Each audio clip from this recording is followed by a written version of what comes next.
수학이나 통계학에 보게 되면 기대치라고 하는 말이 있습니다.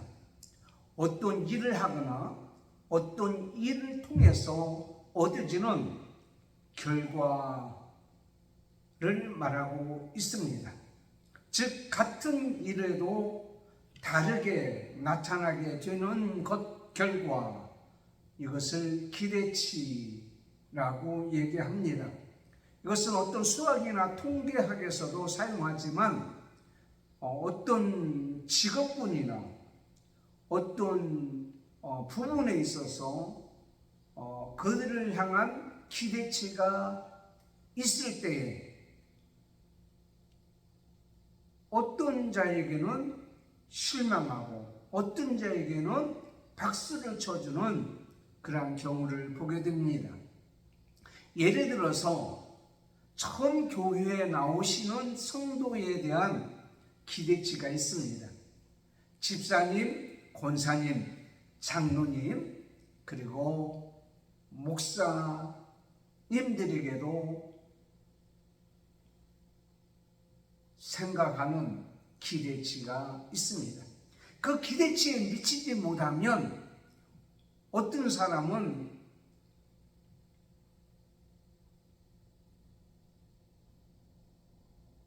실망하고 어떤 사람은 박수를 쳐주는 그러한 경우를 보게 됩니다.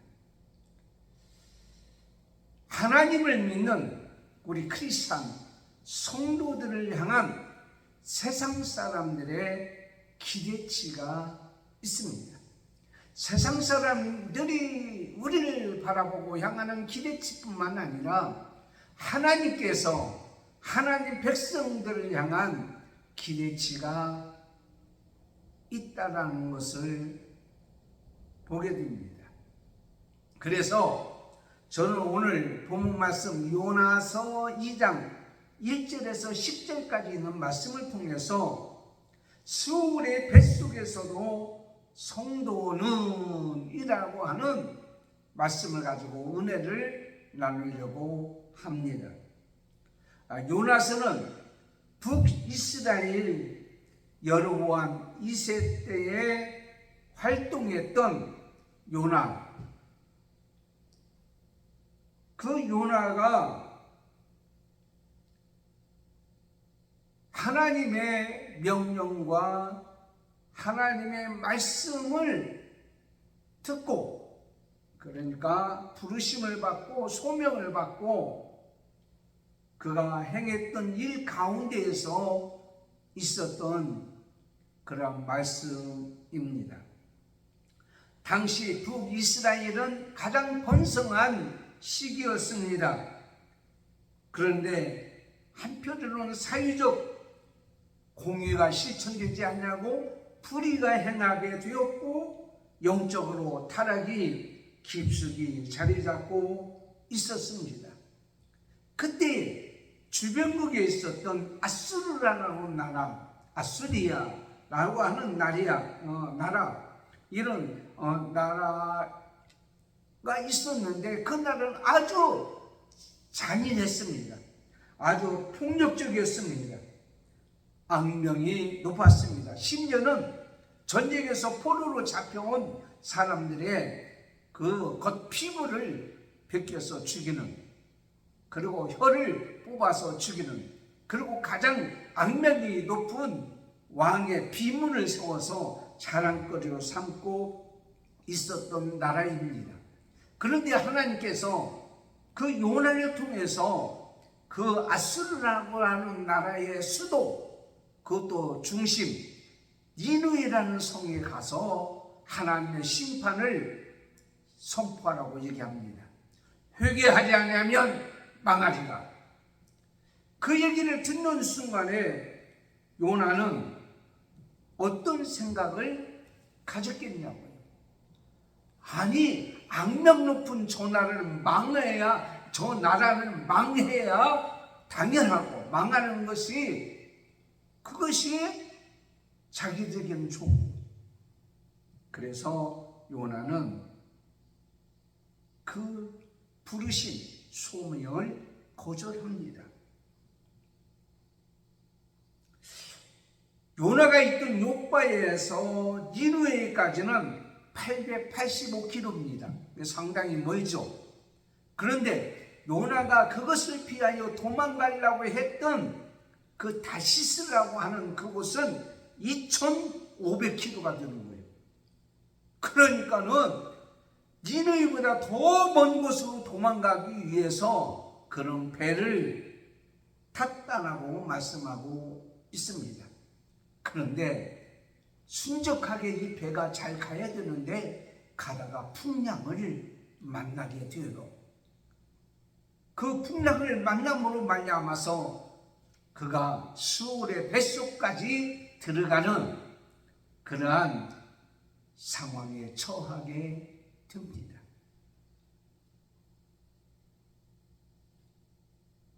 요나는 수월의 뱃속에서 무엇을 했느냐?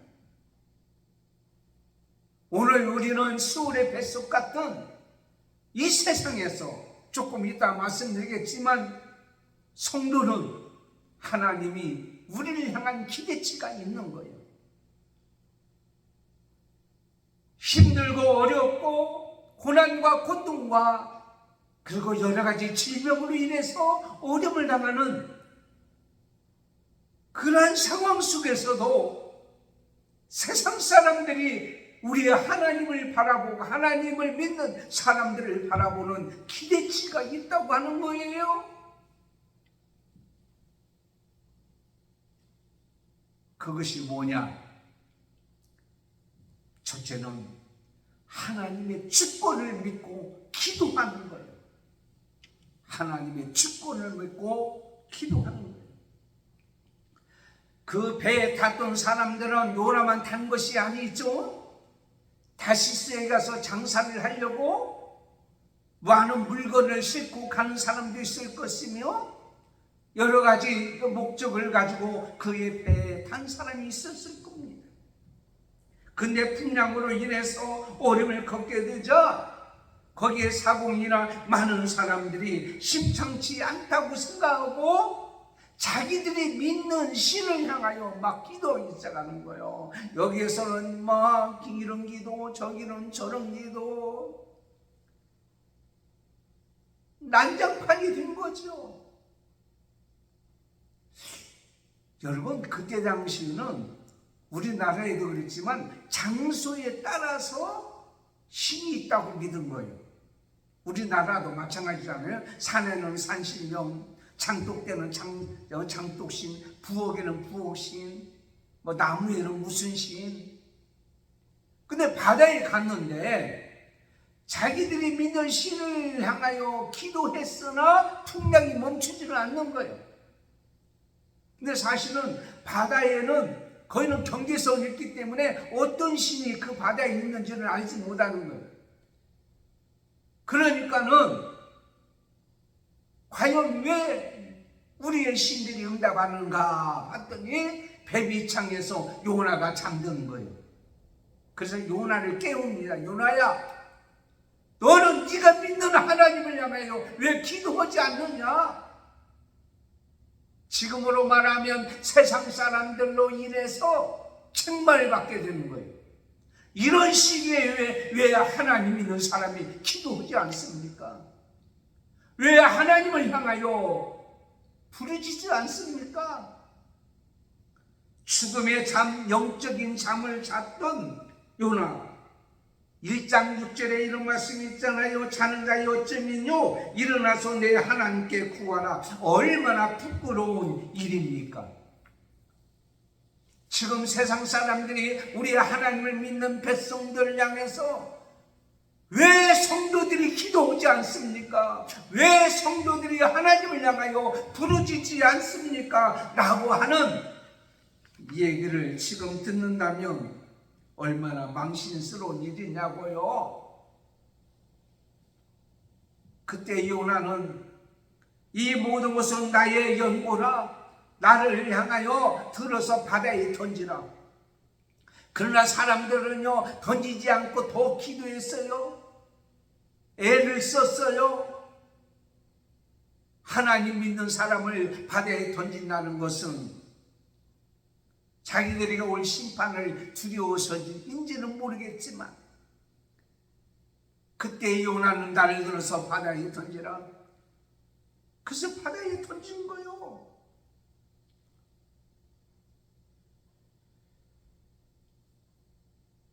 추락하는 것은 날개가 있다. 추락하는 인생은, 하나님을 믿는 성도의 인생은 하나님께서 받아주는 자비가 있습니다. 자비의 손길이 있습니다. 국민의 손길이 있습니다. 여러분이 어떠한 잘못을 했든지, 어떤 상황에 있든지, 어떤 질병에 걸렸든지 하나님은 여러분을 받아줄 자비의 손길이 있는데 이 자비의 손길은 불가능이 없어요. 바다에 던졌는데 그 큰 바다에 물고기 입을 쫙 벌려가지고 요나를 받아주는 거예요. 그 순간에 이런 기적이 어디 있어요? 아니 바다의 풍랑 가운데 그 막 어지러운 가운데에 요나가 바다에 떠지는 순간에 하나님이 고기에 큰 그것도 물고기에 입을 쫙 벌려가지고 받아줬다. 이런 기적이 어디 있어요? 이 하나님의 자비의 손길이 어디 있냐고요? 하나님의 솜씨가 아니면, 하나님의 허실이 아니면 어떻게 이런 일이 일어날 수가 있습니까? 인간의 힘으로 됩니까? 이건 확률적으로 이거죠. 불가능한 거예요. 그런데 하나님은 하셨어요. 그래서 요나서 1장 17절에 보면 여호와께서 이미 큰 물고기를 예비했다고 해서 하나님의 미리 예비로서 자 던져라. 잠자는 순간에도 그 물고기를 예배해 놓으셨어요. 그리고 어서 빨리 요나를 던져야 내가 이거 받아먹지. 누가? 하나님이. 그 하나님을 오늘 2장 2절에 이렇게 말씀했습니다. 수울의 뱃속이다. 수울이라는 말은 죽은 자들이 가는 곳입니다. 무덤과 같은 곳입니다. 이건 세상과 끊어지고 하나님과 단절된 절망적인 상태였다고 할 수가 있습니다. 육체적으로는 살아 있는지는 모르지만 죽은 자의 영역이 있는 곳이란 말이에요. 죽음에 갇혀 있는 곳이란 말이에요. 죽은 거나 다름이 없다란 말이에요. 지옥과 같은 곳이 수울이라는 곳입니다. 그곳에는 어둠이 지난 곳입니다. 모든 것이 뒤부분 먹되었습니다. 거기서 끈적거리는 것이 있습니다. 뭘 먹을 수도 없습니다. 잠도 잘 수가 없습니다. 아무것도 보이지 않습니다. 숨쉬기조차도 답답합니다. 전혀 소망이 없습니다. 살 수 있는 어떤 길도 없습니다. 물고기 뱃속에서 나올 어떤 방법도 있을 수가 없습니다. 하나님께서 그곳에서도 요나를 죽이지 않냐고 보호하고 계세요. 아모스 9장 2절에 그들이 파고 수울로 들어가 있을지라도 내 손이 거기에서 붙잡아 내릴 것이며. 물고기도 하나님이 창조하셨습니다. 물고기 뱃속도 하나님이 창조하셨습니다. 물고기 입을 벌려서 요나를 삼킨 것도 하나님이 하신 일입니다. 그 속에서 그를 죽이지 아니하고 살려서 놔둔 것도 하나님이 하셨습니다. 그래서 요나는 이것을 믿은 거예요. 에레미야 예가 3장 19절에 내 고초와 재난도 습과 탐죽을 기억하옵소서.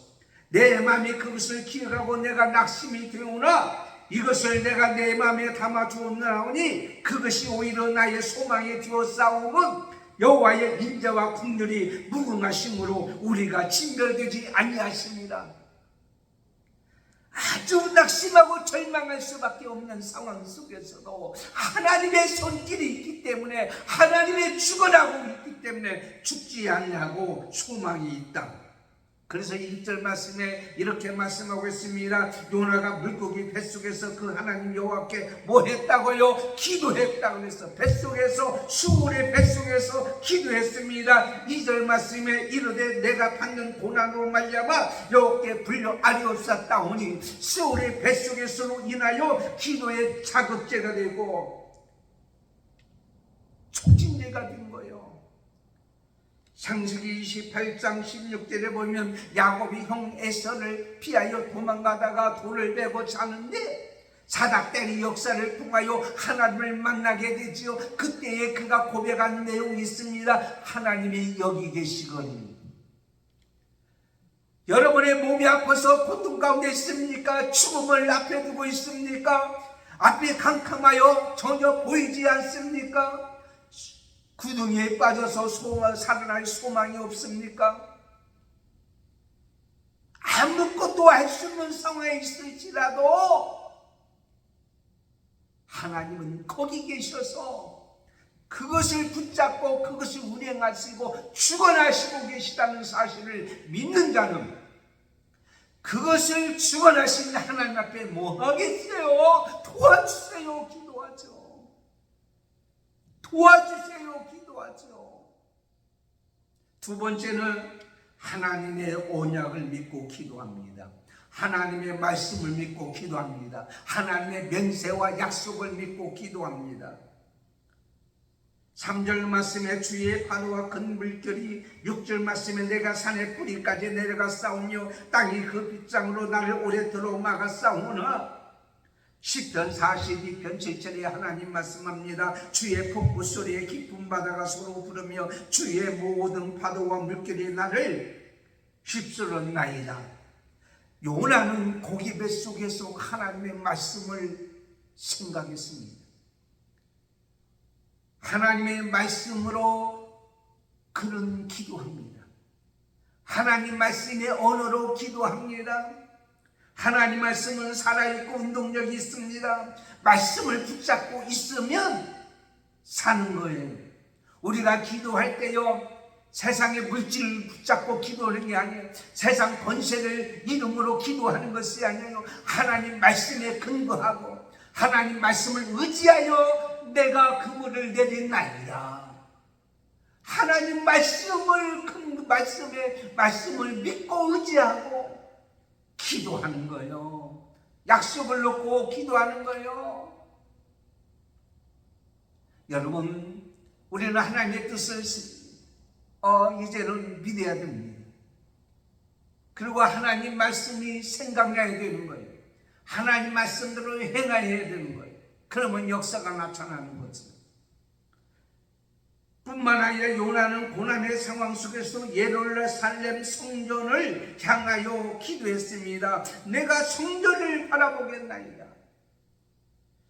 다니엘서 6장 10절에 보면 다니엘이 죽을 줄 알면서도 왕의 도장이 찍힌 것을 알고도 자기 집에 돌아가서는 윗방에 올라가 예루살렘을 향하여 창문을 열어놓고 하루에 3번씩 하나님 앞에 기도했던 그대로 전례대로 기도했다. 왜 예루살렘 성전을 향하여 기도합니까? 열왕기상 8장에 보면은요, 솔로몬 왕이 예루살렘 성을 멋있게 지어놓고 하나님 앞에 봉헌할 때에 하나님 앞에 기도하잖아요. 무슨 기도입니까? 이 성전을 향하여 손을 펴고 무슨 기도나 무슨 간구를 하거든 주님이 계신 곳 하늘에서 들으시고 사하시며 응답하여 주옵소서. 그때 당시에는요, 예루살렘 성을 향하여 성전을 향해서 기도하면 하나님이 들어준다는 하는 확실한 믿음이 있었고 약속을 믿은 거예요. 그래서 다니엘도 기도했고 요나도 예루살렘 성전을 향하여 기도했습니다. 하나님의 약속을 믿고 언약을 믿고 기도했습니다. 그렇습니다. 그것은 어떤 물리적인 것, 세상의 어떤 물리적인 방향을 바라보고 기도했다라고 볼 수 있을까요? 고기 뱃속에 있는데 어디가 성전이며 어디가 성전이 아닌 곳을 어디 방향을 어떻게 알 수 있어요? 고기 뱃속에서. 다만 하나님의 약속이든 신뢰를 믿는 기도였다고 하는 거예요. 사랑하는 성도 여러분, 하나님은 우리에게 약속하셨습니다. 언약하셨습니다. 네가 어느 곳에 가 있을지라도 나는 거기 있을 것이다. 너를 붙잡아 일으켜 주리라. 어떤 임금이 있었습니다. 왕자에게 얘기합니다. 너는 세상에 나가서 백성들의 상황을 살피고 오너라. 너를 내가 내쫓는 게 아니다. 다시 오면 내 후계자가 왕자니까 너는 왕이 되고 임금이 될 것이다. 약속을 했습니다. 이 왕자가 혼자 밖에 나서 생활을 열면 비참합니까? 때로는 구걸하기도 합니다. 때로는 들의 볏집에서 자기도 합니다. 온갖 고생을 다 합니다. 그러면서도 그러니요 감사합니다. 기뻐합니다. 즐거워합니다. 얻어먹으면서는 감사합니다. 밖에 이슬을 맞으며 자면서도 감사합니다. 기뻐합니다. 사람들이 얘기합니다. 저는 고지 주제에 이렇게 뭐가 기쁘고 감사하고 즐겁느냐?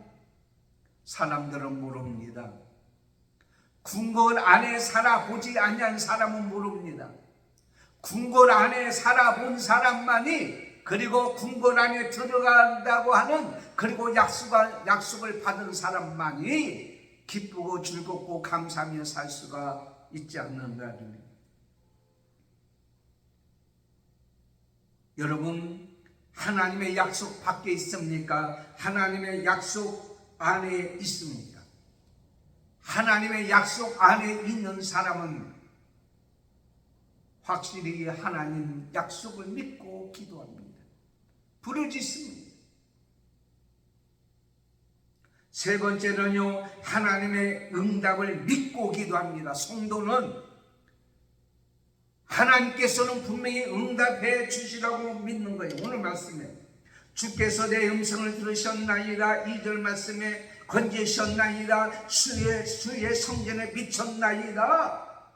그러니까 요나가 뱃속에서 기도한 것은요, 하나님이 응답해 주시고 들어주셨다고 믿고 기도했다는 거예요. 하나님이 천사의 기도를 들으신 것이 아닙니다. 성자의 기도를 들으신 것이 아닙니다. 범죄하고 하나님을 등졌던 하나님 말씀을 거역했던 요나의 기도를 들으신 것입니다. 요나는 어떤 자입니까? 하나님의 백성이기 때문입니다. 오늘도 우리는 하나님이 우리의 기도를 들으십니다. 여러분, 하나님 곁을 떠나서 있지라도 하나님 말씀에 순종하지 아니해서 여러 가지 일을 당한다고 생각하는 사람이 있을지라도 전부 여지없어서 손들고 옵니다. 주님이 나를 받아줄 줄 믿습니다. 주님이 나를 유면하지 아니할 줄 믿습니다. 나의 기도를 들어주실 줄 믿습니다.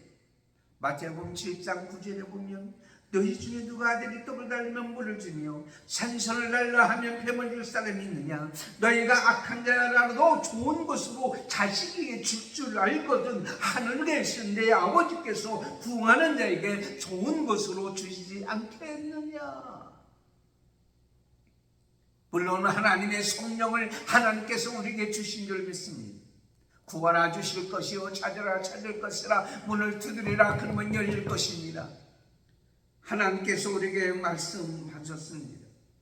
오늘 이 고백을 보면 아직인데도 불구하고 과거 완료형으로 기도했다고 하는 것입니다. 이것은 분명히 하나님이 응답해 주신 것을 믿는 믿음으로 과거는 응답 받았었습니다. 오늘은 응답 받습니다. 앞으로는 응답 받을 것입니다. 시편 34편 7절에 내가 여호와께 간구하며 내게 응답하시고 내 모든 두려움에서 나를 건지셨도다. 여러분, 기도하는 모습을 보십시오. 염려나 두려움이나 불안을 하는 것이 아니라 기쁘고 즐겁게 감사합니다. 그래서 나의 감사는 목소리로 주께 제사를 드린다. 감사. 어떻게 물고기 뱃속에서 요나가 감사할 수 있을까요? 하나님, 난 조금 있으면 나가요.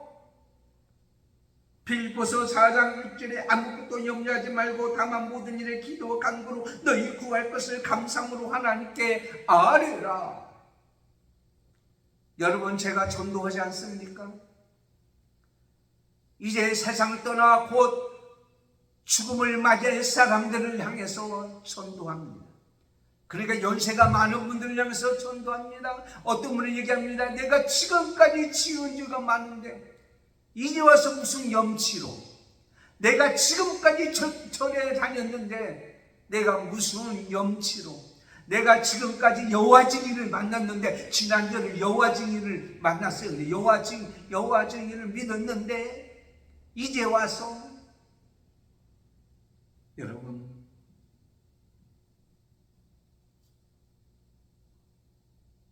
하나님 앞에 기도하면 지금이라도 하나님께 나를 받아줄 줄 믿고 기도하면 들어주십니다. 시편 138편 1절에 제가 전심으로 주께 감사하며 신들 앞에서 주께 찬송하리이다. 하나님 앞에 감사하며 신들 앞에서 하나님 앞에 찬양하는 거예요. 하나님 앞에. 이런 얘기합니다. 목사님 같으면 이런 상황에 기도가 나옵니까? 내가 지금 죽게 생겼는데 기도가 나옵니까? 많은 사람들이 그런 얘기합니다. 여러분이 기분이 안 나온다고, 없다고, 기분이 내키지 않는다고 교회 안 나오고, 기분 나쁘다고 기도 안 하고, 이렇게 생각하시는 분이 있습니까? 오늘 말씀에 보면 뭐라고 기도합니까? 감사하는 목소리로.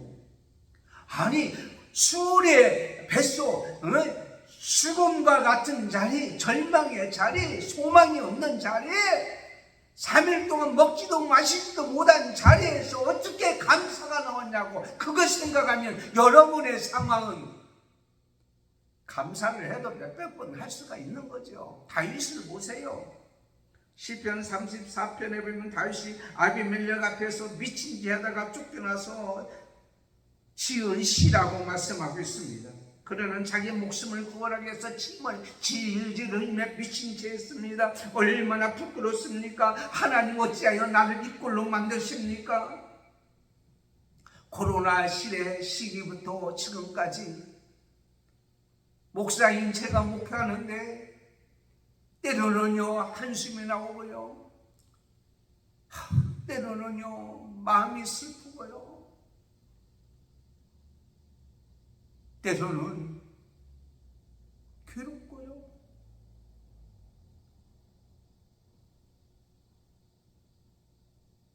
그렇지만 다윗이 미친 채하고 침을 질질 흘리는 그런 모습과 비교할 수 있겠어요?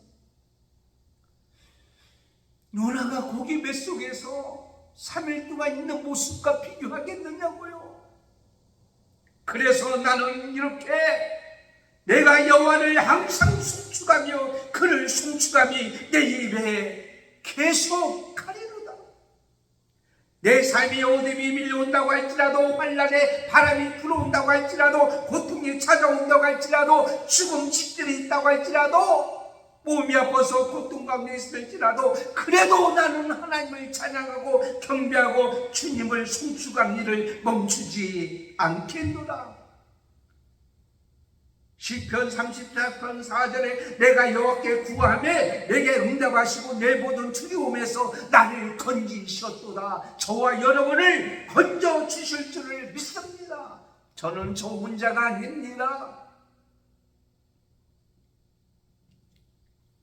하나님이 나와 함께하고 있습니다. 어느 청년이 복덕방에 방을 구하러 왔습니다. 그런데 방을 보고 조건을 보니까 참 좋아요. 근데 복덕방 아저씨가 얘기합니다. 근데 참 안 좋은 것은 한 20분 걸어야 여기 갈 수 있으니까, 지하철역에 갈 수 있으니까 참 그게 문제네요. 그때 이 청년이 이런 얘기합니다. 걱정 없습니다. 내가 사랑하는 사람과 같이 가면 20분이 아니라 2분이 될 것입니다. 세상에는 어둠과 밝음이 함께 있습니다. 긍정적인 삶이란 밝음을 보는 삶의 자세입니다. 밝음을 보는 삶의 자세를 우리는 지혜라고 합니다. 시편 22편에 이스라엘 찬송 중에 거하시는 이여, 하나님 앞에 감사하고 찬양하면 하나님께서요 어떻게 합니까? 기도를 들어주세요. 다니엘서 9장 22절에 다니엘아, 내가 이제 내게 지혜와 총명을 주려고 나왔나니 곧 내가 기도를 시작할 즈음에 명령이 내렸으므로 이제 내게 고하러 왔노라. 기도 시작할 때에 하나님이 명령이 내려서 응답을 내려주세요. 여러분요, 저희 교회요, 저 성북동에서 오시는 분이 있어요. 시흥에서 오시는 집사님이 있어요. 그런데요, 어떤 때는 예배 다 끝나면 올 때 돼서 차가 너무 많이 밀렸어요. 일찍 출발해도. 예배 출발할 때부터 하나님의 예배를 받으시는 거예요. 여러분의 기도 시작할 때부터 하나님이 응답해 주시는 거예요. 6절 말씀 한번 다시 읽을까요? 내가 산의 뿌리까지 내려가 싸우며 땅이 그 빗장으로 나를 오래도록 막아 싸우나 나의 하나님 여호와여 주께서 내 생명을 구덩이에서 건지셨나이다. 여러분의 기도는 이미 응답이 되었어요. 마지막 네 번째, 하나님의 소명의 순종을 위해 기도합니다. 그러나 수월이 뱃속에서 달라지기 시작했어요. 기도만 한 것이 아니라 어떤 기도까지 했냐면 이제는 내가 무엇을 해야 될 것임을 알았습니다. 하나님의 부르심에, 하나님의 뜻에, 그런 사명에 이제부터는 순종해야 되겠다고 생각하고 하나님 앞에 기도했습니다. 왜 그런 줄 아십니까? 오늘 말씀에 구원은 여호와께 속하였나이다. 오늘 설교 중에서 이 말씀을 한번 눈여겨보세요. 구원은 여호와께 속하였나이다. 이것은 자신의 감정에 따라서 그 니느웨 성은 악랄한 도시이므로 그 나라는 망해야 되기 때문에 하나님의 심판을, 회개를 전하지 아니해야 된다고 생각했던 그가 회개했습니다. 그리고 구원은 여호와께 속하니까 내가 전하는 것은 나에게 준 사명이요, 나에게는 소명이니까 나는 그걸 하지만 결과는, 구원은 하나님께 속했다 이 말이에요. 그러므로 사랑하는 성도 여러분, 하나님의 뜻이 있어서 나를 세상에 보내지 않았습니까? 아무리 바닷물이 휘발유가 다 된다고 할지라도 불꽃이 없으면 폭발하지 않습니다. 아무리 기계가 좋아도 전기와 연결되어 있지 않으면 움직이지 않습니다. 하나님을 움직이는 비결이 있습니다. 그건 기도입니다.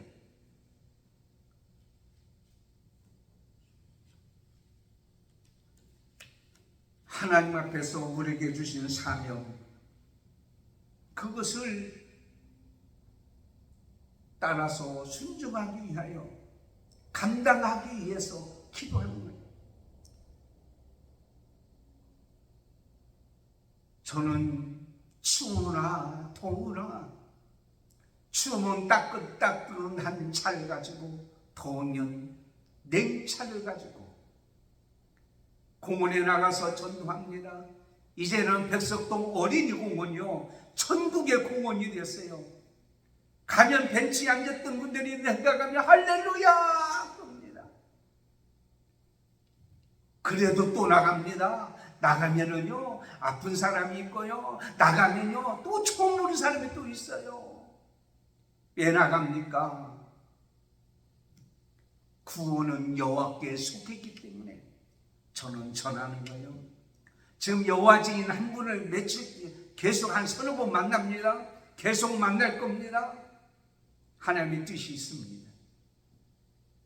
구원은 여호와께 속했기 때문입니다. 그래서 전도합니다. 그래서 여러분 나와서 예배합니다. 그래서 여러분 섬깁니다. 여러분 봉사합니다. 그래서 하나님 앞에 드려지는 거예요.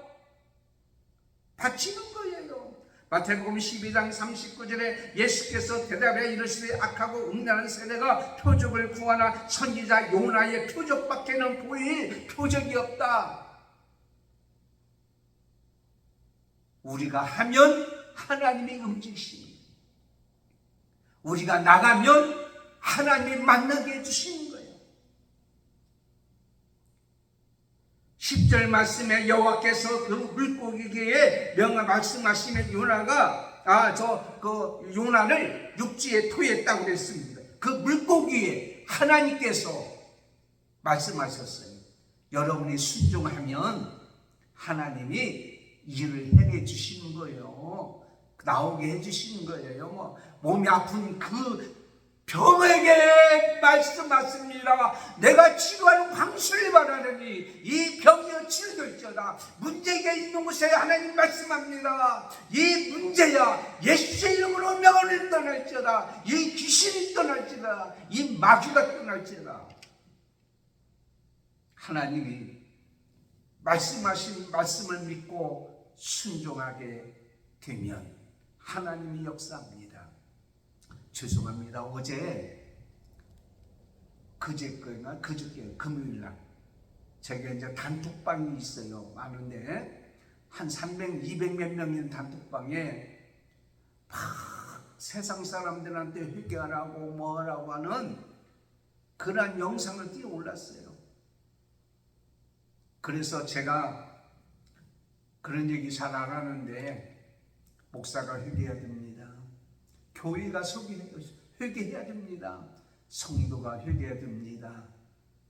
그러면서 무례한 말씀 같지만 은퇴한 목사님들 오늘 금요일인데 금요일 밤에 아주 작은 교회 모르는 교회 가서 금요일에 참석하시고 기도하십시오.